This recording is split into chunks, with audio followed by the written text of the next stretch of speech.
Welcome to another story made by Oracle 1. Dancing with Revolution. The sultry haze of Havana's July afternoon clung to every surface, cobblestone, palm leaf, and painted adobe wall alike, fusing the city's vibrant colors into a living tableau of heat and tension. At the heart of Vedado, in a nondescript whitewashed building whose peeling facade was masked by flourishing bougainvillea, stood the studio of Isabella Morales, a dancer whose reputation for grace was matched only by the steel behind her dark eyes. The rhythmic pulses of mambo and cha-cha-cha rose from her open windows, trailing into the street, offering the carefree pulse of an island that seemed oblivious to the storm raging beneath its sands. But beneath the music, beneath the polished floors of Isabella's studio, a different rhythm beat, the hush of whispered strategies and the tremors of fear disguised as resolve. Isabella's life had always been dance.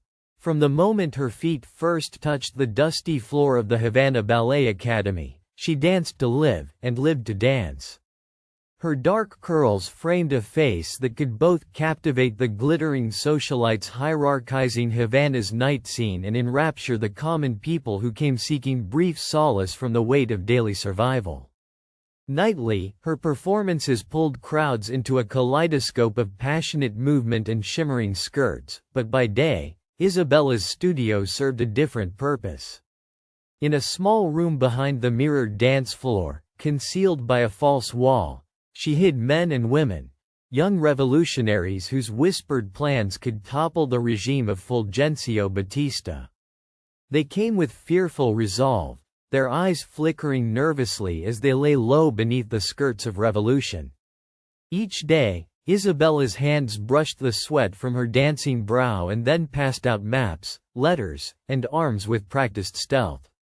Her passion swirled through the studio not just in dance, but in courage.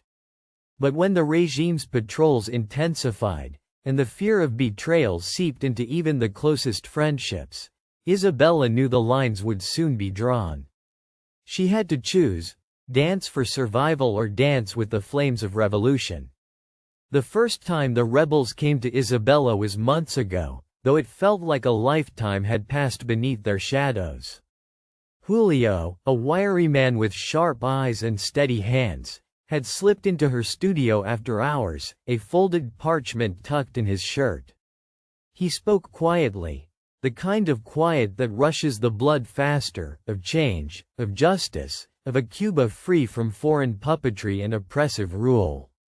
Isabella's fingers had shifted nervously over her skirt's hem, but her heart had answered with the same fire she summoned when the music filled her soul. "Use my studio," she had said, "if it means dancing into freedom." Since then, the studio had changed. The mirrors still reflected Isabella's pirouettes as radiant as the tropical sun. The music still flowed through veins of melody and heat, but hidden beneath was a pulse of secrecy and danger. The dance floor had concealed compartments beneath its planks where weapons and leaflets were hidden. The waiting room gave way to whispered meetings after the last chords faded. Every pirouette and salsa step was a cover for a message passed beneath quick glances and shared understanding.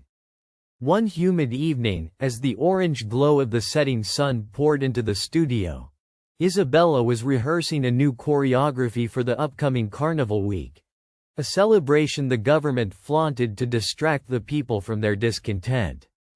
Her skirts flared as she spun beneath the fading light, but her mind rested uneasily on the news that had just arrived. Batista's secret police were growing bolder. Several rebels had vanished without a trace in recent days. A mole, someone whispered, had infiltrated their ranks. Suddenly, the door creaked ever so slightly. Instinctively, she halted the music, her eyes darting towards the back. Julio emerged from the shadows, face grim. "We have to move the others," he whispered. "They've increased patrols near the safe house. It's no longer secure." Isabella's heart hammered. That meant longer to hide, less room to breathe. "Bring them here," she said softly. "My studio remains untouched in plain sight." No one would suspect. The plan was reckless, but it was their only chance. That night, the studio transformed. The polished floorboards were swept clean, the wide bay windows curtained tightly. 4 rebels arrived, their voices dropping to murmurs as they entered quietly, young and resolute, yet shadows flickered behind their bright eyes. Anna, a schoolteacher passionate about education for Cuba's working class, leaned towards Isabella with a smile masked by tremulous nerves. "We trust you," she whispered. "More than anyone." Isabella nodded, wrapping her arms tightly around the will to protect them like a dance partner.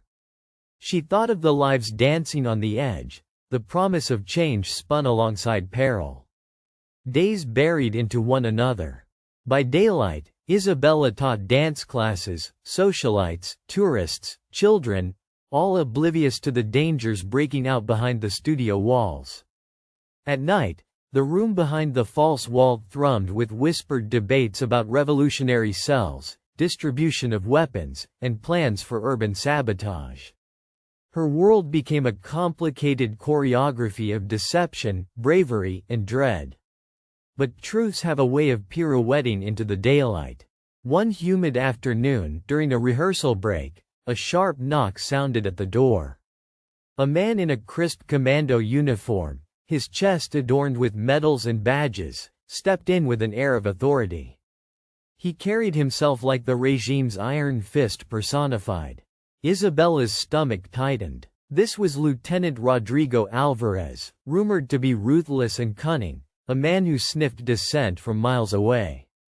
"Señorita Morales," he said smoothly, his dark eyes scanning the room as if the mirrors spilled secrets. "I hope your dance has been enlightening." His words curled around the air like smoke, oppressive and searching.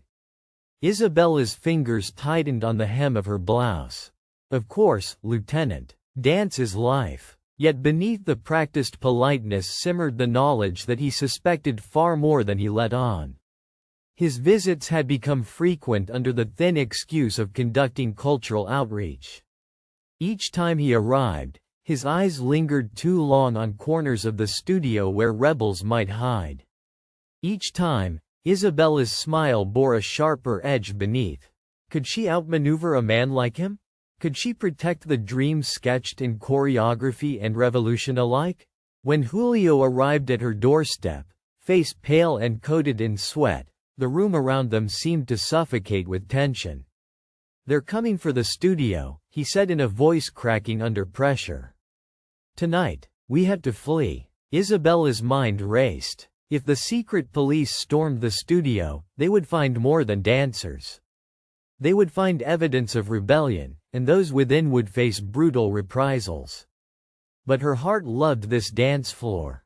It was the birthplace of dreams and the cradle of hope for a free Cuba. "I will not run without ensuring the others' safety," she declared fiercely. A decision formed like a tide rising within her, balancing the grace of the dancer and the resolve of a revolutionary. That evening, the air was thick with electricity, the rhythmic beat of distant drums from the carnival acting as a prelude to approaching chaos. Isabella had choreographed a plan as precise as any dance, not of costumes and swirling skirts, but of coded formations and clandestine escapes. She led the final rehearsal, the music swelling as dancers circled the floor in practiced motions, but each movement was a cover. Behind the scenes, rebels slipped through secret passages, guarded by Anna and the others with the calm poise of experienced performers. But as the night deepened, lights flickered, and through thin walls, the distant shouts of soldiers echoed closer. Just as the last note of the mambo faded, Lieutenant Alvarez and his men burst through the main door. "Search them," he barked. Isabella stood frozen for a heartbeat, her body instinctively holding the posture of a dancer ready to leap. Her eyes locked with Julio's behind a crack in the curtain. The moment for choice had come. With a cry, she spun toward the lieutenant, voice strong. "There is nothing here but dancers, Lieutenant. You have no cause." His eyes narrowed, Suspicion flickered in his gaze. Suddenly, a sharp whistle cut through the tension. A signal from a hidden rebel adjacent to the back exit. The dancers scattered into practiced chaos, skirts twirling into obstacles, the expelled breaths of smoke candles filling the air. In the tumult, the rebels burst from concealed doors, a stream of voices and urgency charging. Gunfire fractured the stillness of the night as Isabella pivoted between fear and fury. With a fluid motion born of years on stage and the urgency of survival, she guided her rebels through an emergency exit, back to the shadowed streets where revolution awaited. In the days that followed, Havana awoke to news of clashes near Vedado. The regime branded the rebels as terrorists. Whispered solidarity bloomed behind closed doors and in cafes. Isabella's studio lay shattered, a once vibrant beacon reduced to splinters and stained glass. But from the ruins, the fire inside her burned brighter than ever. She traded her satin slippers for worn shoes, her dance skirts for sturdy clothes, and stepped fully into the revolution. Her grace no longer confined to the stage, but wielded in meetings, strategy sessions, and sometimes in the streets where she danced between bullets and hope. "I was a dancer before," she told Julio during a quiet moment in a safe house, "but now I dance with history."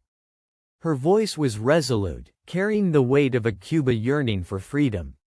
Her choice, once between art and rebellion, had disappeared in the fervor of her own resolve. There was no longer a choice between the two. To dance was to fight was to live, and to live meant freeing her beloved Cuba from oppression. In the nights to come, the music of Havana would no longer be just melodies of samba and son but the cries of those who dared to shape a new future. And among them, Isabella Morales would move like a flame unleashed, dancing with revolution.